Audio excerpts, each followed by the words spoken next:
So అందరికీ నమస్కారం. ఉంది అమ్మా బైక్.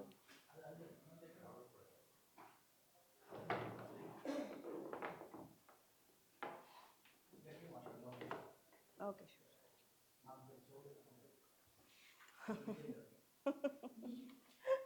మీకు వినిపించినట్టే మాట్లాడతాను. సో అందరికీ నమస్కారం. మనకు జస్ట్ రిలీజ్ అయ్యాయి 2024 యూపీఎస్సీ సిఎస్సి రిజల్ట్స్. దాంట్లో one of our special students మా ఉదయ్ కృష్ణారెడ్డి గారు. లాస్ట్ టైం కూడా ఐఆర్ఎంఎస్ సర్వీస్ వచ్చింది, ఈసారి 350 ర్యాంక్తో ఐపీఎస్ వస్తుందని వీఆర్ హోపింగ్. మా గ్రూప్ 2 స్టూడెంట్ తెలుగు మీడియంలో రాశారు ఎగ్జామ్ కూడా, అండ్ వీఆర్ వెరీ ప్రౌడ్. ప్రతి గ్రూప్ 2 స్టూడెంట్కి తను ఒక ఆదర్శము. అండ్ ఎవరైతే ఒక కానిస్టేబుల్గా స్టార్ట్ అయ్యి తను ఒక ఐపీఎస్ లెవెల్కి ఎదిగారు, అది ఎంతో స్ఫూర్తిదాయకము ప్రతి ఒక్కరికి. అది మా ఇన్స్టిట్యూట్లో గ్రూప్ 2 కోచింగ్ తీసుకున్నప్పుడు తను లాస్ట్ టైం ఐఆర్ఎంఎస్ వచ్చినప్పుడు కూడా మేడం ఆ గ్రూప్ 2 కోచింగే నాకు బేస్గా ఉన్నింది అని చాలా సంతోషంగా చెప్పారు. So we are very happy. మా ప్రతి ఒక్కరు ఎవరైతే గ్రూప్ 2 కానీ ఇంకేదైనా సర్వీస్కి ప్రయత్నిస్తున్న వాళ్ళు కూడా మీరు మంచి శ్రమ పెట్టి మీరు డిసిప్లిన్డ్గా క్రమశిక్షణతో చదివినప్పుడు ఏదైనా సాధించగలరు అనే ధైర్యాన్ని తన స్టోరీ మనకు చెప్తుంది. సో ఇప్పుడు ఉదయ్ కృష్ణ గారు లైక్ యూ టు స్పీక్.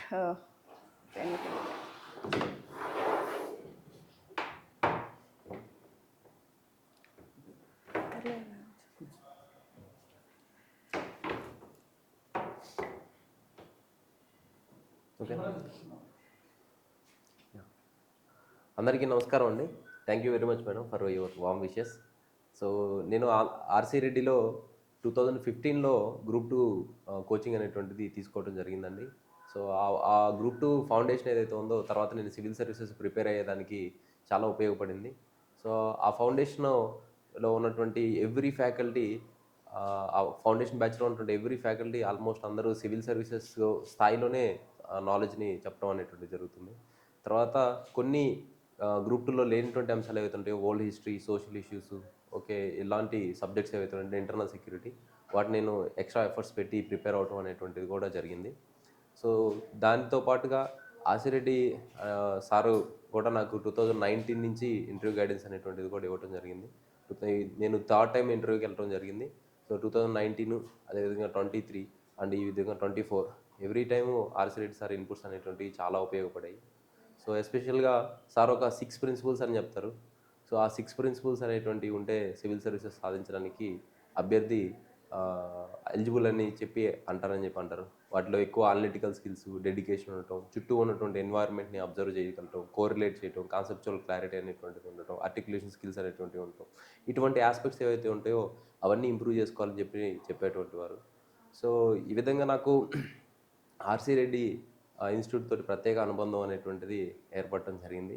అందులో ఇంకా నేను బాగా నచ్చేటువంటి అంశం ఏంటంటే గ్రామీణ పేదరికంలో ఉన్నటువంటి విద్యార్థులకి అందరికీ కూడా గ్రూప్ 2 స్థాయిలో నాలెడ్జ్ని చాలా అఫోర్డబుల్ ప్రైసెస్లో ఇవ్వటం అనేటువంటిది జరుగుతుంది. సో ఆ అఫోర్డబుల్ ప్రైసెస్ తోటి ఆ నాలెడ్జ్ని కనుక మన గ్రూప్ 2లో బేసిక్ ఫౌండేషన్ అనేటువంటి దాన్ని ఉపయోగించుకుంటే సివిల్ సర్వీసెస్ కూడా సాధించడానికి ఉపయోగపడుతుంది. అదేవిధంగా సివిల్ సర్వీసెస్ మాడ్యూల్స్ కూడా, టెస్ట్ సిరీస్ కూడా నేను ఇక్కడ తీసుకోవడం జరిగింది. అండ్ వివేక్ మ్యాగజైన్స్ అనేటువంటి వాటిని కూడా నేను current affairs and Telugu vocabulary కోసం కూడా యూజ్ చేయటం అనేటువంటిది జరిగిందండి. ఈ నా ఎంటైర్ జర్నీలో ఆర్సీ రెడ్డి మేనేజ్మెంట్ కావచ్చు, ఆర్సీ రెడ్డి సార్ కావచ్చు, దే ఆర్ వెరీ హెల్ప్ఫుల్గా నాకు ఉన్నందుకు మరొకసారి ధన్యవాదాలు తెలియజేసుకుంటూ ముగిస్తాను. Thank you very much. So బేసిక్గా నా కుటుంబ నేపథ్యం దీనికి సంబంధించినటువంటి విషయానికి వచ్చినట్లయితే మాది ఓర్లపాలెం గ్రామం, సింగరాయకొండ మండలం, ప్రకాశం జిల్లా, ఆంధ్రప్రదేశ్ అండి. సో నాకు చిన్నతనంలోనే మా అమ్మగారు కాలం చెల్లడం జరిగింది. అప్పటి నుంచి మా నాయనమ్మ కూరగాయలు అమ్ముతూ నన్ను పెంచడం జరిగింది. తర్వాత నేను డిగ్రీ ఫస్ట్ ఇయర్లో ఉన్నప్పుడు మా నాన్నగారు చనిపోవడం జరిగింది. సో దాంతో నాకు కుటుంబ బాధ్యతలు నా భుజాల మీద పడ్డాయి. అప్పుడు ఆ సంవత్సరం వచ్చినటువంటి పోలీస్ కానిస్టేబుల్ నోటిఫికేషన్లో నేను పోలీస్ కానిస్టేబుల్గా ఎంపిక అవడం అనేటువంటిది జరిగింది. తర్వాత సివిల్ సర్వీసెస్ సాధించాలనేటువంటి లక్ష్యం ఉన్నప్పటికీ కూడా సో కుటుంబ పరిస్థితులు భారంగా తయారవడం వల్ల నేను కానిస్టేబుల్గా జాయిన్ అవ్వడం జరిగింది. కానీ పోలీసు డిపార్ట్మెంట్లో ఎక్కువ టైం అనేటువంటిది మనం డెడికేట్ చేయాల్సి ఉంటుంది. దాంతోపాటుగా నాకు డిపార్ట్మెంట్లో కొన్ని చేదు అనుభవాలు ఎదురయ్యాయి. సో, అవమానం పడటం అనేటువంటిది జరిగింది. ఆ చేదు అనుభవాలుని నేను కసిగా తీసుకొని నాకు ఎప్పుడైతే అవమానంకి గురయ్యానో అదే రోజు రిజైన్ చేసి సివిల్ సర్వీసెస్‌ని సాధించాలనేటువంటి కసిగా నేను ప్రిపరేషన్ అనేటువంటిది స్టార్ట్ చేయడం జరిగింది. 2019లో నా ఫస్ట్ అటెంప్ట్ అండి. ఆ ఫస్ట్ అటెంప్ట్‌లో నేను ఇంటర్వ్యూ వరకు వెళ్ళడం అయింది. ప్రిలిమ్స్, మెయిన్స్ క్లియర్ చేసి. కానీ ఫైనల్ కట్ ఆఫ్‌లో 9 మార్క్స్ తేడాతోటి నేను ఫైనల్ మెరిట్ లిస్ట్‌లో ఉండలేకపోయాను. తర్వాత 2020లో కోవిడ్ ఇన్ఫెక్ట్ అవ్వటం, 21, 22లో సీసాట్ అంటే ప్రిలిమినరీ స్థాయిలోనే ఫెయిల్ అవ్వటం జరిగింది. కానీ ఇంకా ధైర్యంగా ఆర్‌సీ రెడ్డి యొక్క 'వివేక్' అనేటువంటి మ్యాగజైన్‌లో విజేత అనేటువంటి ఒక స్ఫూర్తిదాయకమైనటువంటి కథలు వస్తా ఉంటాయి. సో, వాటిలో ఎక్కువ మనకు కనిపించే వాటన్నిటి కంపైలేషన్ ఉందండి నా దగ్గర. 2010 నుంచి ఇప్పటి వరకు ఉన్న ఎవ్రీ మంత్ కంపైలేషన్ ఉంది. సో, దాంట్లో వివేక్‌లో వచ్చేటువంటి స్ఫూర్తి కథల్లో ఎక్కువ ఉండేదేంటంటే కన్సిస్టెన్సీ. కన్సిస్టెన్సీ మెయింటైన్ చేస్తూ ఆత్మవిశ్వాసం అనేటువంటిది ఉంటే మీరు విజయంకి చేరవచ్చు. సో, అటువంటి ఆ లెసన్స్‌ని నేను నేర్చుకొని సో, 23లో మళ్ళీ అటెంప్ట్ అనేటువంటిది ఇవ్వడం జరిగింది. అప్పుడు ఆల్ ఇండియా 780 ర్యాంక్ అనేటువంటిది నాకు రావటం జరిగిందండి. ఆల్ ఇండియా 780 ర్యాంక్‌కి నాకు IRMS Indian railway management service అనేటువంటిది అలొకేట్ అయింది. సో, మళ్ళీ అటెంప్ట్ అనేటువంటిది 2024 సివిల్ సర్వీసెస్‌కి ఇచ్చి, ఇప్పుడు అఖిల భారత స్థాయిలో ఆల్ ఇండియా లెవెల్‌లో 350వ ర్యాంకు నేను తెచ్చుకోవడం జరిగింది. ఈ 350వ ర్యాంక్‌కి so, as per previous trend and speculations and నా కేటగిరీ వైజ్ మెరిట్ లిస్ట్ ప్రకారం నాకు ఐపీఎస్‌కి ఎంపికవుతాను. సో, నేను ఏ లక్ష్యంతో అయితే ప్రారంభించానో ప్రిపరేషన్ అనేటువంటిది. సో, పోలీస్ కానిస్టేబుల్ నుంచి ఈరోజు ఐపీఎస్ స్థాయికి రావటం అనేటువంటిది జరిగింది. ఈ ఎంటైర్ జర్నీలో నాకు నా కుటుంబ సభ్యులు, తర్వాత నా వెల్ విషర్స్, మా మావయ్య గారు, కోటిరెడ్డి గారు, ఫ్రెండ్స్ వీళ్ళందరూ నాకు సపోర్టివ్‌గా ఉండటం అనేటువంటిది జరిగింది. సో, అకాడమిక్ అండ్ కాంపిటేటివ్ ఫీల్డ్‌లో సో, ఆర్‌సీ రెడ్డి గారు, ఇక ఇతర నా సీనియర్స్ తిరుపతిరావు గారు కూడా ఆర్‌సీ రెడ్డి స్టూడెంటే. సో, తిరుపతిరావు గంట తను ఐఆర్ఎస్ ఆఫీసర్. ఆయన అదేవిధంగా ప్రీవియస్ ర్యాంకర్స్ అఖిల్ బుద్ధి గారు, అదేవిధంగా కిరణ్ సాయంపు, అదేవిధంగా నాగభరత్ గారు వీళ్ళందరూ కూడా నాకు హెల్ప్ చేయడం జరిగింది. అండ్ బ్యూరోక్రసీ యాస్పెక్ట్‌లో బ్యూరోక్రసీని అంటే ఇంటర్వ్యూలో సీనియర్ బ్యూరోక్రాట్స్‌ని మనం ఫేస్ చేయాల్సి ఉంటుంది ఇంటర్వ్యూ ప్యానెల్‌లో. వాళ్ళ యొక్క మెంటాలిటీ ఎలా ఉంటది? సో, వాళ్ళు ఎటువంటి క్వెషన్స్ అడుగుతారు? ఈ యాస్పెక్ట్స్ అన్నీ కూడా నాకు గౌరవనీయులు Mahesh Bhagwat sir IPS additional DG Telangana sir కూడా నాకు హెల్ప్ చేయడం జరిగిందండి. ఈ విధంగా నా విజయానికి నేనొక్కడినే అనేటువంటిది కాదు. ఈ విజయానికి కృషి చేసింది నేనే. కానీ ఈ కృషికి నాకు తోడ్పాటునిచ్చినటువంటి ప్రతి ఒక్కరికి పేరు పేరున ధన్యవాదం తెలుపుకుంటూ థ్యాంక్ యూ అండి ముగిస్తున్నాను. Thank you.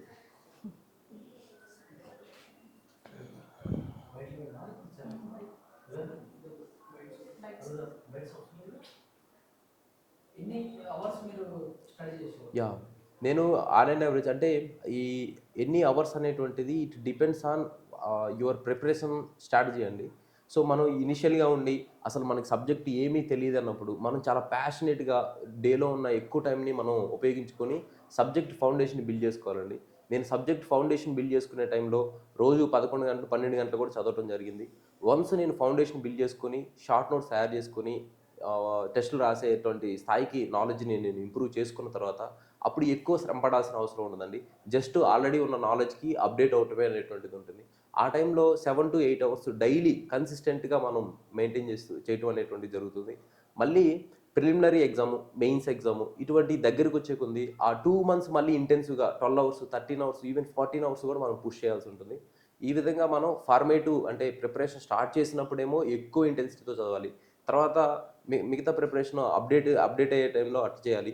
ఎగ్జామ్ దగ్గర పడుతున్నప్పుడు ఇంకా ఇంటెన్సివ్‌గా చదవాలి. ఈ విధంగా మన ప్రిపరేషన్ అవర్స్‌ని మనం ప్లాన్ చేసుకోవాల్సి ఉంటుందండి.